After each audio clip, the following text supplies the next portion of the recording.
మంచిర్యాల జిల్లా తాండూరు మండలంలోని Ramagundam police commissioner Amber Kishore జూ ఐపీఎస్ ఆదేశాల మేరకు మంచిర్యాల డీఎస్పీ భాస్కర్ మేరకు మంచిర్యాల జిల్లా డీసీపీ భాస్కర్ మేరకు తాండూరు సర్కిల్ కార్యాలయంలో మీడియా సమావేశంలో మాట్లాడుతూ తాండూరు మండలంలోని అచలాపూర్ గోపాల్ నగర్ మధ్యలో సన్యాసి మఠం వద్ద డీసీఎం వ్యాన్ నుండి కారులో నకిలీ పత్తి విత్తనాలు డంపు చేస్తున్నారన్న విశ్వసనీయ సమాచారంతో Tandur CI Kumaraswamy SI Kiran police సిబ్బందితో ఉమ్మడి తనిఖీ చేయగా అందులో నకిలీ పత్తి విత్తనాలు లభ్యమయ్యాయి.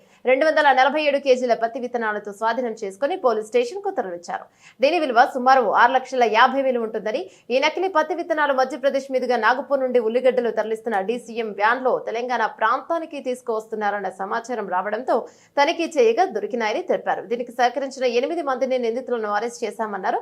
ప్రధాని నిందితుడు ఇక పరారీలో ఉన్నట్టు తెలిపారు. త్వరలో వారిని కూడా పట్టుకుంటామని వెల్లడించారు. అలాగే ఈ నకిలీ పత్తి విత్తనాలు వాడడం వల్ల భూమి సారవంతం కోల్పోయి పక్కనున్న పొలాల్లో కూడా పనికి రాకుండా పోయే అవకాశాలున్నాయని, అందువల్ల ఈ నకిలీ పత్తి విత్తనాలను వాడకం గాని కొనుగోలు గాని చేయరాదని, ఎవరికైనా ముందస్తు సమాచారం ఉంటే పోలీసులకు తెలియజేయాలని, తెలియజేసిన వారి వివరాలు జోప్యంగా ఉంచుతామని తెలిపారు. ఈ కార్యక్రమంలో బెల్లంపల్లి ఏసీపీ రవికుమార్, సిఐ కుమారస్వామి, ఎస్ఐలు కిరణ్, సౌజన్య, సర్కిల్ పోలీస్ సిబ్బంది తదితరులు పాల్గొన్నారు.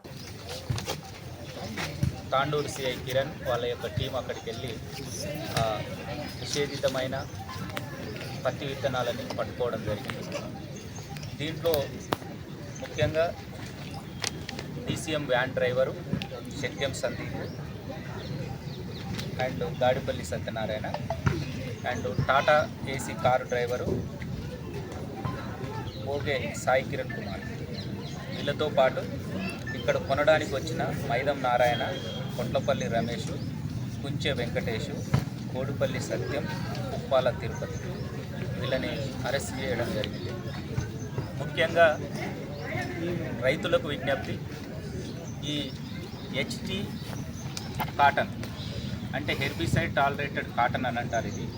ఇవి భారత ప్రభుత్వము ఓన్లీ హోల్గార్డ్ 2 వరకు మాత్రమే పర్మిషన్ ఇచ్చింది. BG3 తర్వాత నాటిని ప్రభుత్వము పర్మిషన్ ఇవ్వలేదు.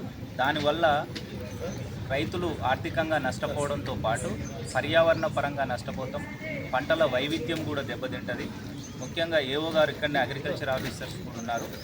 దీంట్లో ఈ లూజు అన్సర్టిఫైడ్, చట్టబద్ధత లేకుండా, ఒక రిసిప్ట్ లేకుండా పత్తి విత్తనాలని రైతులకు వీళ్ళు అధిక డబ్బులతో ఆశపడి అంటగట్టడం వల్ల రైతులకు అవి మొలకెత్తకపోయినా, పంటంతా చేతికొచ్చి పూత రాకపోయినా, తర్వాత ఏది రాకపోయినా ఇన్సూరెన్స్ కవర్ కాదు, పంట రాదు, పూర్తి ఆర్థికంగా నష్టపోయే అవకాశం ఉంటుంది రైతు.